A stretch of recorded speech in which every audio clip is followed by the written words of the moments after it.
यावेळी आमच्या बरोबर होते नेतोजी पालकर, सिद्धी हिलाल, हणमंतराव खराटे, पांढरे, हिरोजी इंगळे, भीमाजी वाघ, सिधोजी पवार, गोदाजी जगताप, सरदार महाडिक हे सगळे सरदार झुंज गाजवीत होते.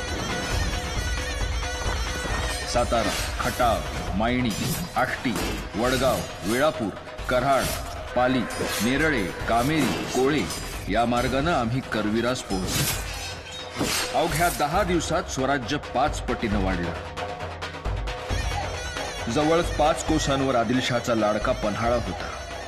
हा स्वराज्याच्या सीमेवरचा किल्ला आम्हाला हवाच होता.